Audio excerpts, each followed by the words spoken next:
एडजी में आपका फिर स्वागत है, आपकी पर्सनल एआई ट्यूटर के साथ। आज हम सीबीएसई क्लास 12 के क्लास 12 अकाउंटेंसी सब्जेक्ट में accounting for partnership basic concepts chapter का एक्सटेंडेड एपिसोड कर रहे हैं। यह लगभग 30 से 60 मिनट्स का आराम से किया जाने वाला रिवीजन है, इसलिए नोटबुक हो तो पास रख लो, लेकिन सिर्फ सुनकर भी सीख सकते हो। मैं हूं गौरव और मेरे साथ हैं स्वाति।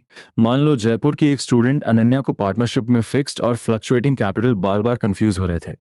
आज हम उसके जैसे डाउट्स को क्वेश्चंस, एग्जाम्पल्स और एग्जाम टिप्स से क्लियर करेंगे। हाँ, और हम चैप्टर को बस पढ़ेंगे नहीं समझेंगे। पहले पार्टनरशिप की नेचर और एसेंशियल फीचर्स, फिर पार्टनरशिप डीड और इंडियन पार्टनरशिप एक्ट 1932 के डिफॉल्ट रूल्स। उसके बाद capital accounts, profit and loss appropriation account, interest on capital, interest on drawings, minimum profit guarantee और पास्ट एडजस्टमेंट्स आएंगे। बीच बीच में तुम खुद आंसर प्रिडिक्ट करना। एक सेकेंड पॉज करके सोचो, क्योंकि एग्जाम में सही लॉजिक याद रहने से कैलकुलेशन आसान हो जाती है। सबसे पहले लर्निंग मैप बना लेते हैं। इस चैप्टर का सेंट्रल आइडिया है कि पार्टनरशिप फॉर्म में प्रॉफिट सिर्फ कैलकुलेट नहीं होता, बल्कि एग्रीमेंट के अनुसार पार्टनर्स के बीच अप्रोप्रिएट भी किया जाता है। इसलिए हमें दो लेयर समझनी है। पहली, पार्टनरशिप का लीगल और कंसेप्चुअल फ्रेमवर्क। दूसरी, उस फ्रेमवर्क के आधार पर अकाउंटिंग एंट्रीज, कैपिटल अकाउंट्स और एडजस्टमेंट्स। अगर ये कनेक्शन क्लियर है तो चैप्टर अलग अलग रूल्स का बोझ नहीं लगेगा। चलो डेफिनेशन से शुरू करते हैं। Section 4 of the Indian partnership act 1932 के अनुसार पार्टनरशिप में रिलेशन है जिसमें पर्सन्स बिजनेस के प्रॉफिट्स शेयर करने पर अग्री करते हैं और बिजनेस सभी या उनमें से कोई एक सभी की ओर से चलाता है। यहाँ फ्रेज एक्टिंग फॉर ऑल बहुत इंपॉर्टेंट है। यही आगे म्यूचुअल एजेंसी का बेस बनेगा। तुम्हारे हिसाब से डेफिनेशन में सबसे डिसाइसिव फ्रेज कौन सा है? सही फोकस है एक्टिंग फॉर ऑल। पार्टनरशिप में इंडिविजुअल्स को पार्टनर्स कहा जाता है, कलेक्टिवली उन्हें फर्म कहा जाता है, और जिस नाम से बिजनेस चलता है वह फर्म्स नेम कहता है। पार्टनरशिप फर्म की पार्टनर से अलग सेपरेट लीगल एंटिटी नहीं होती। एग्जाम में डेफिनेशन लिखते समय बिजनेस, प्रॉफिट शेयरिंग और एक्टिंग फॉर ऑल, इन तीन आइडियाज को छोड़ना नहीं। पहली एसेंशियल फीचर है टू और मोर पर्सन्स। मिनिमम 2 पार्टनर्स होने चाहिए। चैप्टर में मैक्सिमम नंबर के लिए कंपनीज एक्ट 2013 के सेक्शन 464 का रेफरेंस है और प्रिस्क्राइब्ड मैक्सिमम 50 बताया गया है। इसलिए अगर स्टेटमेंट आए कि पार्टनरशिप एक व्यक्ति से बन सकती है, आंसर क्लियरली फॉल्स होगा। पार्टनरशिप का मतलब ही कम से कम 2 पर्सन्स का रिलेशन है।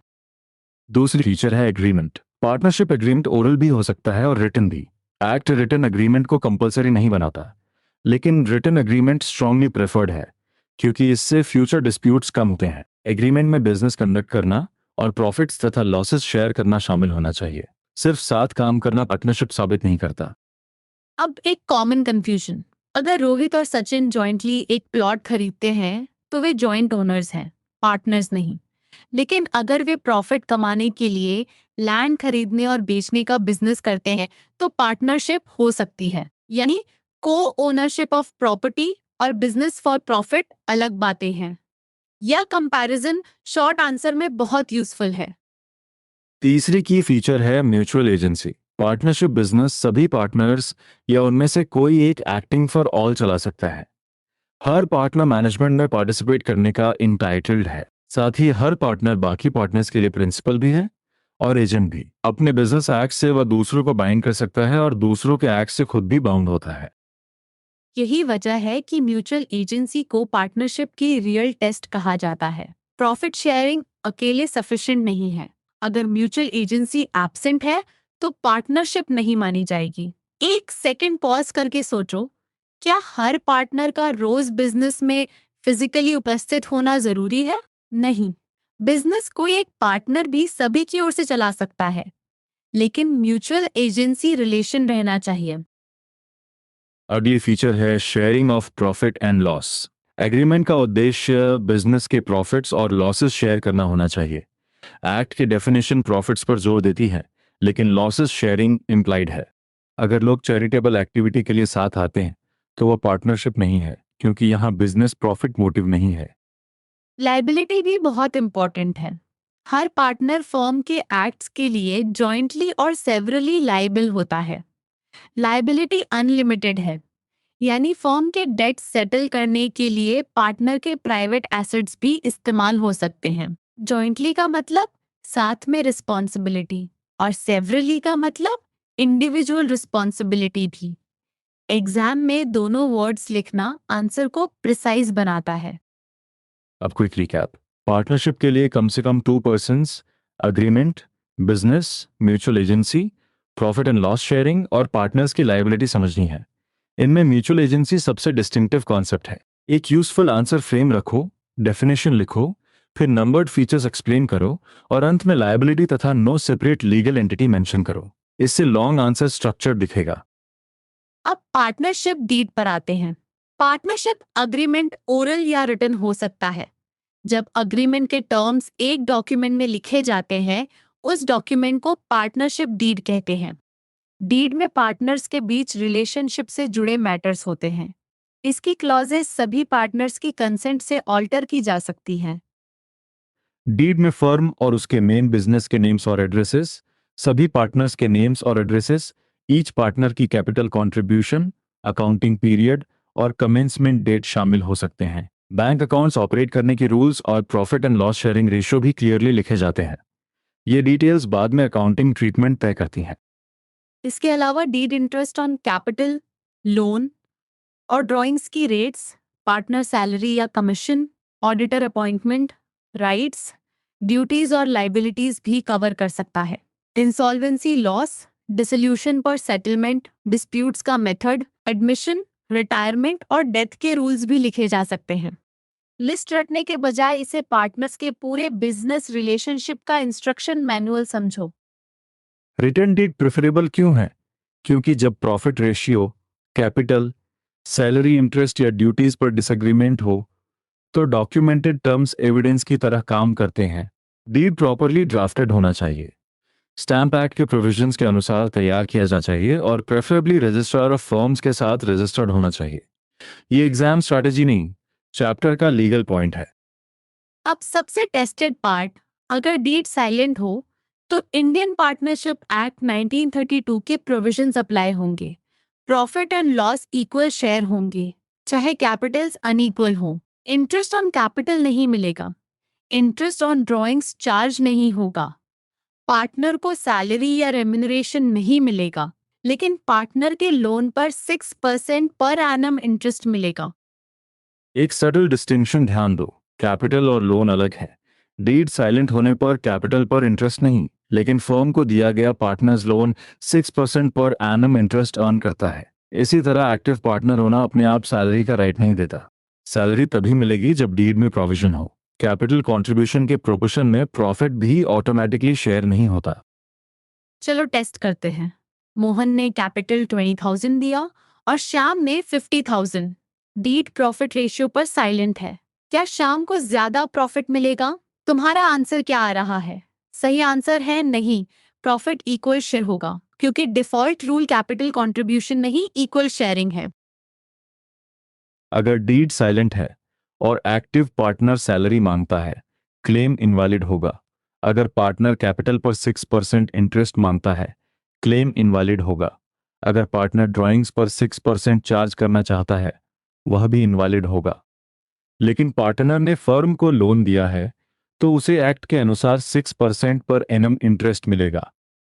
पार्टनर अगर फर्म के ट्रांजैक्शन, प्रॉपर्टी, बिजनेस कनेक्शन या फर्म नेम का यूज करके पर्सनल प्रॉफिट कमाता है, तो उसे वह प्रॉफिट फर्म को अकाउंट करना होगा। इसी तरह फर्म के सेम नेचर के कंपीटिंग बिजनेस से अर्न्ड प्रॉफिट भी फर्म को देना होगा।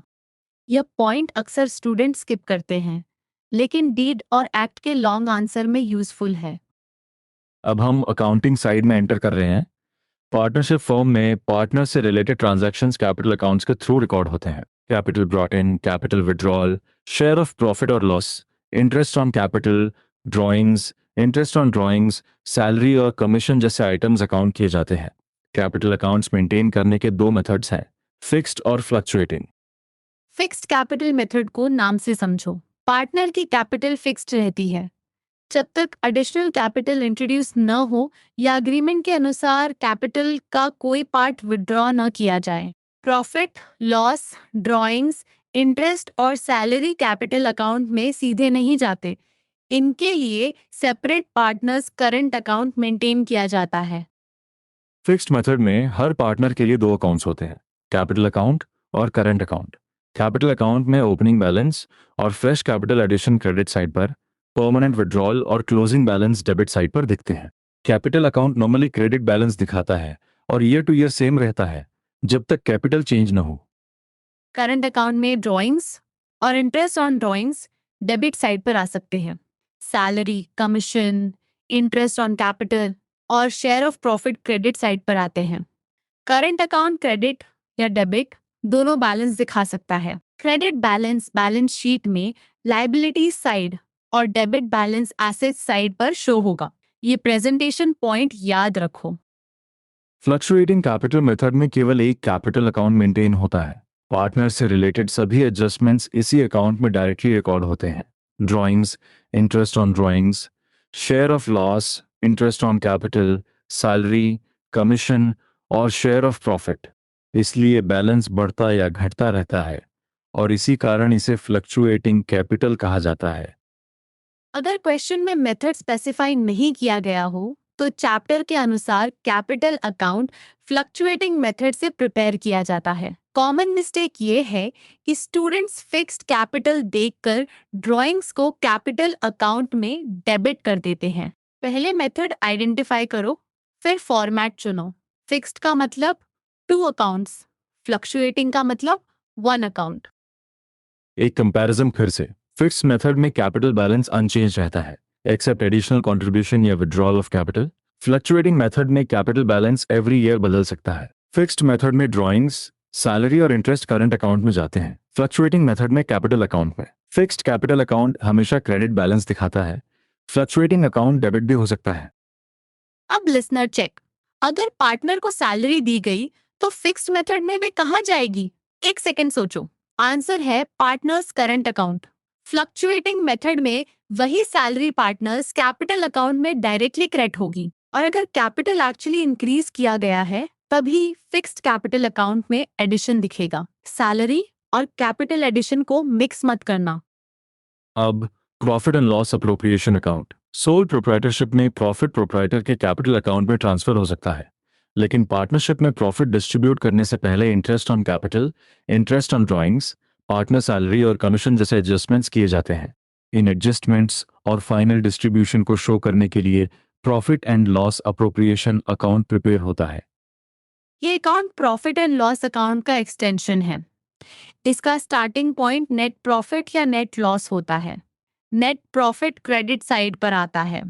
Interest on capital, partner salary और कमीशन जनरली डेबिट साइड पर शो होते हैं। Interest on drawings credit side पर आता है। बची हुई प्रॉफिट या लॉस एग्रीड रेशियो में पार्टनर्स को ट्रांसफर होती है। जर्नल लॉजिक भी समझ लो। नेट प्रॉफिट को profit and loss appropriation account में ट्रांसफर करने के लिए profit and loss account debit और profit and loss appropriation account credit होता है। नेट लॉस की स्थिति में एंट्री रिवर्स होगी। इससे याद रखो कि अप्रोप्रिएशन अकाउंट प्रॉफिट को पार्टनर्स के बीच डिस्ट्रीब्यूट करने वाला अकाउंट है, नया बिजनेस एक्सपेंस अकाउंट नहीं। इंटरेस्ट ऑन कैपिटल अलाउ करने पर interest on capital account debit और पार्टनर्स कैपिटल या करंट अकाउंट क्रेडिट होता है। फिर इंटरेस्ट ऑन कैपिटल अकाउंट को profit and loss appropriation account में ट्रांसफर किया जाता है। पार्टनर सैलरी और कमीशन के लिए भी यही 2 स्टेप आइडिया है। पहले पार्टनर को क्रेडिट, फिर अप्रोप्रिएशन अकाउंट में corresponding debit transfer. Interest on drawings firm के लिए इनकम जैसा ट्रीटमेंट रखता है। पार्टनर्स कैपिटल या करंट अकाउंट डेबिट और interest on drawings account credit होता है। फिर इंटरेस्ट ऑन ड्राइंग्स अकाउंट को profit and loss appropriation account में ट्रांसफर किया जाता है। अंत में प्रॉफिट बचता है तो पार्टनर्स के कैपिटल या करंट अकाउंट्स क्रेडिट होते हैं, लॉस हो तो डेबिट। एक इम्पॉर्टेंट एक्सेप्शन, अगर फर्म को नेट लॉस हुआ है तो पार्टनर्स को इंटरेस्ट ऑन कैपिटल, सैलरी या रेम्यूनरेशन अलाउ नहीं किया जाएगा। लॉस पार्टनर्स के अग्रीड प्रॉफिट शेयरिंग रेशियो में डिस्ट्रीब्यूट होगा। इसलिए अप्रोप्रिएशन अकाउंट में सिर्फ रूटीन आइटम्स डालना शुरू मत कर देना। पहले देखो फर्म ने प्रॉफिट कमाया है या लॉस। कैलकुलेशन का ब्रॉड सीक्वेंस रखो। पहला, नेट प्रॉफिट आइडेंटिफाई करो। दूसरा, डीड के अनुसार इंटरेस्ट ऑन कैपिटल, सैलरी और कमीशन कैलकुलेट करो। तीसरा, इंटरेस्ट ऑन ड्राइंग्स ऐड करो। चौथा, अवेलेबल प्रॉफिट के बाद रिमेनिंग प्रॉफिट रेशियो में बांटो। पांचवा, एंट्रीज और कैपिटल या करंट अकाउंट्स में ट्रांसफर चेक करो। यही सीक्वेंस न्यूमेरिकल में मिस्टेक्स कम करेगा। अब इंटरेस्ट ऑन कैपिटल, डीड में एक्सप्रेस प्रोविजन न हो तो इंटरेस्ट ऑन कैपिटल नहीं मिलेगा। प्रोविजन हो तो अग्रीड रेट और उस अवधि के लिए कैलकुलेट होगा जितने समय कैपिटल बिजनेस में रहा। इसलिए एडिशनल कैपिटल ईयर के बीच में इंट्रोड्यूस हो तो पूरे साल का इंटरेस्ट नहीं, रिलेवेंट मंथ्स का इंटरेस्ट होगा।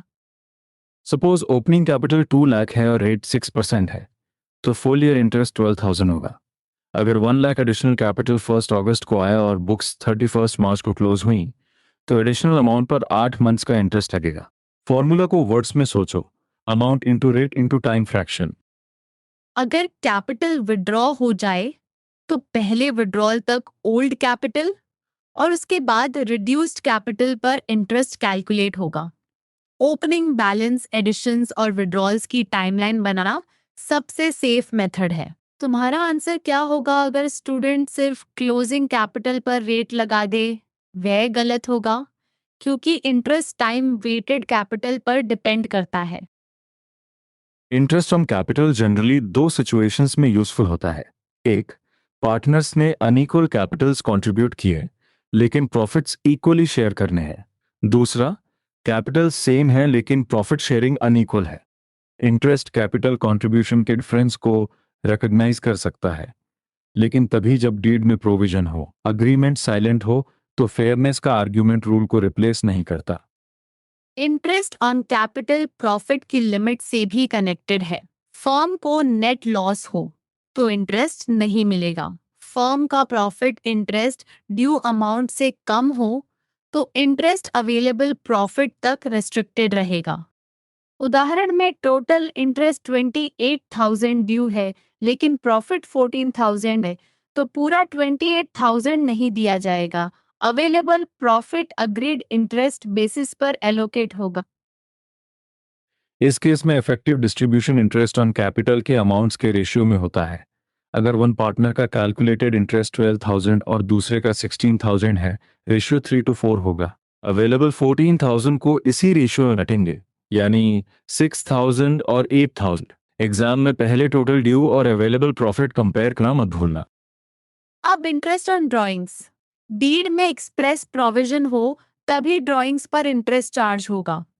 इंटरेस्ट उस पीरियड के लिए लगता है जितने समय पार्टनर का पर्सनल विड्रॉल फर्म के फंड्स को बाहर रखता है। इसलिए विड्रॉल की डेट और फ्रीक्वेंसी डिसाइसिव है। डेट नहीं दी हो तो amount evenly through out the year withdrawn माना जाता है और एवरेज पीरियड 6 मंथ्स लिया जाता है। फिक्स्ड मंथली ड्राइंग्स में टाइमिंग देखो। हर मंथ के बिगिनिंग में विड्रॉल हो तो एवरेज पीरियड 6.5 मंथ्स, एंड में हो तो 5.5 मंथ्स, मिडिल में हो तो 6 मंथ्स। रीजन सिंपल है, बिगिनिंग का पैसा ज्यादा समय आउटस्टैंडिंग रहता है, एंड का कम। फॉर्मूला अमाउंट, रेट और एवरेज पीरियड पर बेस्ड होगा। क्वार्टरली ड्राइंग्स में भी वही लॉजिक है। क्वार्टर के बिगिनिंग पर विड्रॉल हो तो टोटल अमाउंट पर 7.5 मंथ्स का एवरेज पीरियड लिया जा सकता है। क्वार्टर के एंड पर 4.5 मंथ्स। एक सेकंड पॉज करके बताओ, बिगिनिंग विड्रॉल पर इंटरेस्ट ज्यादा क्यों होगा? क्योंकि फंड्स फर्म से पहले निकलते हैं और लॉन्गर पीरियड तक बाहर रहते हैं। जब अमाउंट्स अलग अलग डेट्स पर अलग हों, प्रोडक्ट मेथड यूज करो। हर विड्रॉल को उस विड्रॉल से अकाउंटिंग ईयर के लास्ट डे तक के मंथ से मल्टीप्लाई करो। सभी प्रोडक्ट्स जोड़ो, फिर टोटल प्रोडक्ट्स को रेट से मल्टीप्लाई करके 12 से डिवाइड करो। इस मेथड में डेट और मंथ्स की टेबल बनाना कैलकुलेशन को ट्रांसपेरेंट रखता है। मान लो किसी पार्टनर ने 1 अप्रैल को 16,000, 30 जून को 15,000 और 31 अक्टूबर को 10,000 विड्रॉ किए। हर अमाउंट का अलग आउटस्टैंडिंग पीरियड होगा। अप्रैल वाली अमाउंट को 12 मंथ्स, जून वाली को 9 मंथ्स और अक्टूबर वाली को 5 मंथ्स कंसिडर करेंगे। फिर प्रोडक्ट्स टोटल करके इंटरेस्ट निकालेंगे। डेट्स को अंदाजे से राउंड मत करना। यहाँ एडजी का एक नेचुरल यूज हो सकता है।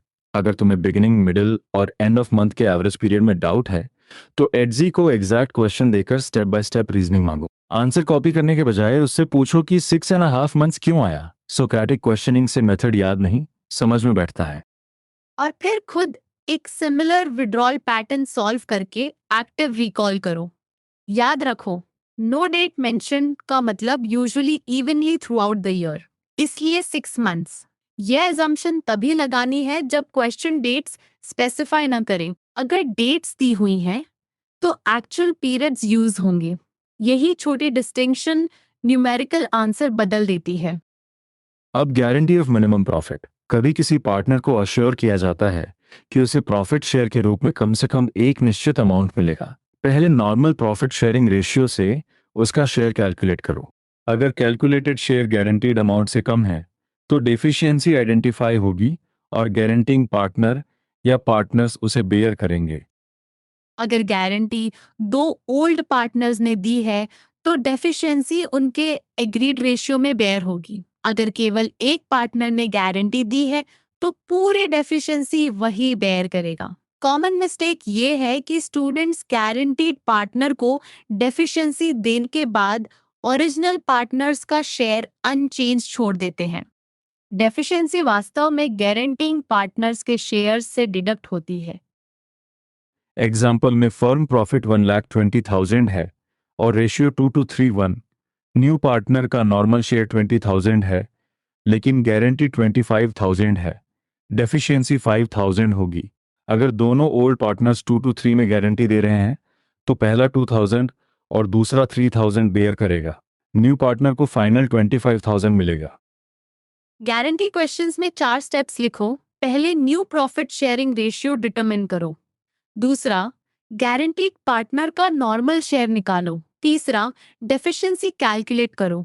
चौथा, डेफिशिएंसी किस रेशियो में बॉर्न होगी ये क्वेश्चन के वर्ड से डिसाइड करो। गारंटी को हमेशा नॉर्मल शेयर के ऊपर एडिशनल एडजस्टमेंट समझो, एंटायर प्रॉफिट डिस्ट्रीब्यूशन का रिप्लेसमेंट नहीं।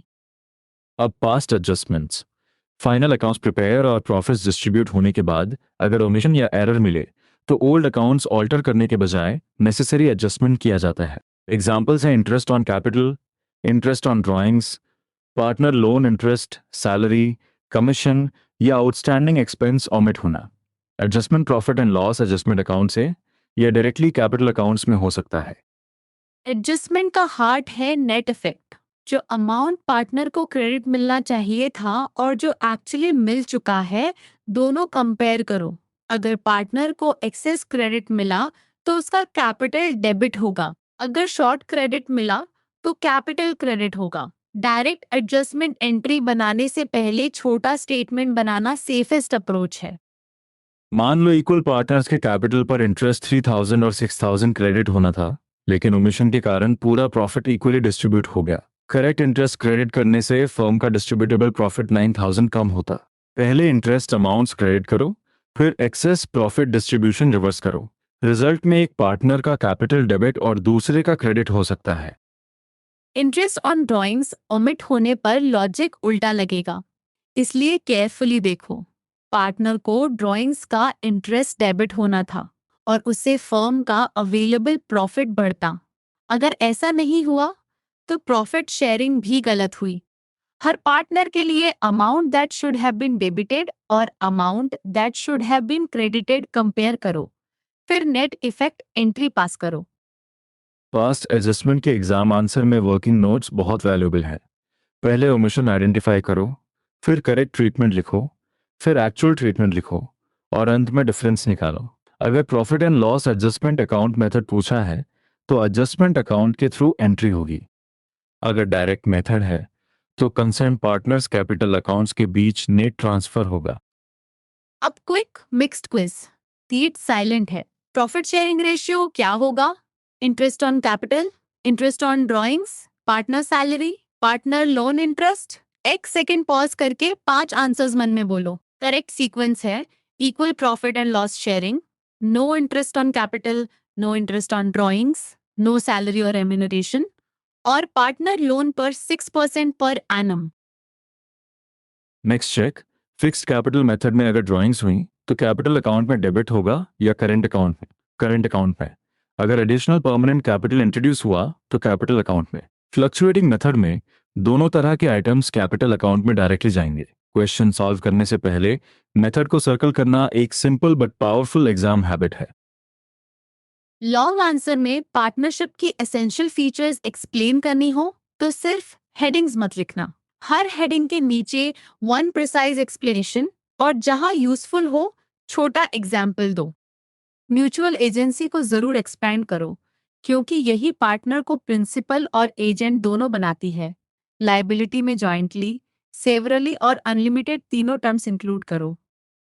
न्यूमेरिकल में प्रेजेंटेशन भी मार्क्स बचाती है। Profit and loss appropriation account का प्रॉपर डेबिट क्रेडिट फॉर्मेट बनाओ, वर्किंग्स अलग दिखाओ, रेशियोज क्लियरली लिखो और फाइनल ट्रांसफर अकाउंट्स चेक करो। इंटरेस्ट कैलकुलेशंस में रेट, अमाउंट और टाइम पीरियड लेबल करो। अगर आंसर में राउंडिंग हो तो उसे सेंसिबल तरीके से करो और कैलकुलेशन ट्रेल मत मिटाओ। एक और misconception, profit and loss appropriation account कोई ऑर्डिनरी एक्सपेंस अकाउंट नहीं है। पार्टनर सैलरी और इंटरेस्ट ऑन कैपिटल यहाँ अप्रोप्रिएशन आइटम्स की तरह ट्रीट होते हैं, जबकि फर्म का नेट प्रॉफिट पहले प्रॉफिट एंड लॉस अकाउंट में डिटरमाइन होता है। इसलिए नेट प्रॉफिट बिफोर अप्रोप्रिएशंस और फाइनल डिविजिबल प्रॉफिट को अलग अलग समझो। अब तक हम फर्स्ट मेजर आइडिया से लेकर अकाउंटिंग ट्रीटमेंट तक आ चुके हैं। पार्टनरशिप का कोर है agreement, business, profit and loss sharing और म्यूचुअल एजेंसी। डीड टर्म्स को डॉक्यूमेंट करता है। डीड साइलेंट हो तो एक्ट के डिफॉल्ट रूल्स लागू होते हैं। ये कंसेप्चुअल बेस क्लियर हुए बिना कैपिटल और अप्रोप्रिएशन क्वेश्चंस मैकेनिकल लगेंगे।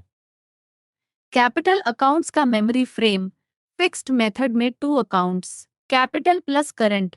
फ्लक्चुएटिंग मेथड में 1 कैपिटल अकाउंट। फिक्स्ड कैपिटल तभी बदलता है जब एक्चुअल कैपिटल एडिशन या विड्रॉल हो। Profit, loss, drawings, salary, commission और इंटरेस्ट करंट अकाउंट में जाते हैं। फ्लक्चुएटिंग मेथड में यही एडजस्टमेंट्स कैपिटल बैलेंस को बदलते रहते हैं। अप्रोप्रिएशन का मेमोरी फ्रेम, नेट प्रॉफिट से शुरू करो, इंटरेस्ट ऑन कैपिटल, सैलरी और कमीशन डेबिट साइड पर, interest on drawings credit side पर और रेसिडुअल प्रॉफिट और लॉस अग्रीड रेशियो में पार्टनर्स को ट्रांसफर। फर्म लॉस में इंटरेस्ट ऑन कैपिटल और सैलरी अलाउ नहीं होंगे। डीड की एग्जैक्ट वर्डिंग हर कैलकुलेशन से पहले पढ़ना जरूरी है। इंटरेस्ट चैप्टर्स का मेमोरी फ्रेम भी रखो। कैपिटल इंटरेस्ट के लिए डीड, कैपिटल अमाउंट और टाइम पीरियड देखो। ड्राइंग्स इंटरेस्ट के लिए डीड, अमाउंट, डेट और आउटस्टैंडिंग पीरियड देखो। डेट्स एब्सेंट हो तो एवरेज 6 मंथ्स, डेट्स वेरिंग हो तो प्रोडक्ट मेथड। गारंटी में नॉर्मल शेयर, डेफिशिएंसी और बेयरर रेशियो आइडेंटिफाई करो। पास्ट एडजस्टमेंट में नेट इफेक्ट कंपेयर करो। अब चैप्टर की broader importance. Partnership accounting sole proprietorship से इसलिए अलग है क्योंकि मल्टीपल पार्टनर्स के राइट्स, ऑब्लिगेशंस, प्रॉफिट डिस्ट्रीब्यूशन और कैपिटल मूवमेंट्स रिकॉर्ड करने होते हैं। ये चैप्टर आगे एडमिशन, रिटायरमेंट, डेथ और डिसोल्यूशन जैसे एडवांस्ड पार्टनरशिप टॉपिक्स की फाउंडेशन बनाता है। इसलिए डेफिनेशंस और फॉर्मेट्स दोनों इक्वली इंपॉर्टेंट हैं। फाइनल चैलेंज सुनो, बिना नोट्स देखे 4 चीजें बोलो। म्यूचुअल एजेंसी का मीनिंग, फिक्स्ड और फ्लक्चुएटिंग कैपिटल का डिफरेंस, डीड साइलेंट होने पर 5 डिफॉल्ट रूल्स और ड्राइंग्स की बिगिनिंग तथा एंड टाइमिंग का एवरेज भी। फिर एक छोटा profit and loss appropriation account बनाओ और किसी एक पास्ट एडजस्टमेंट का नेट इफेक्ट निकालो। अगर डाउट अटके, एडजी में एग्जैक्ट स्टेप पर क्वेश्चन पूछकर रीजनिंग वेरीफाई करना। आज का फाइनल रिकैप। पार्टनरशिप में कम से कम 2 persons, agreement, business, mutual agency, profit and loss sharing और अनलिमिटेड लायबिलिटी याद रखो। डीड साइलेंट हो तो प्रॉफिट्स इक्वल, कैपिटल इंटरेस्ट नहीं, ड्राइंग्स इंटरेस्ट नहीं, पार्टनर सैलरी नहीं और पार्टनर लोन पर 6% इंटरेस्ट। सबसे कॉमन मिस्टेक है फिक्स्ड कैपिटल में करंट अकाउंट भूल जाना और गारंटी डेफिशिएंसी गलत रेशियो में बांटना। अब नोटबुक में 1 पेज समरी और एक न्यूमेरिकल सॉल्व करो। बहुत अच्छा काम किया तुमने। मैं गौरव, और मैं स्वाति एडजी के साथ तुमसे फिर मिलेंगे। तब तक कामली रिवाइज करो, समझकर पढ़ो और खुद से सवाल पूछते रहो।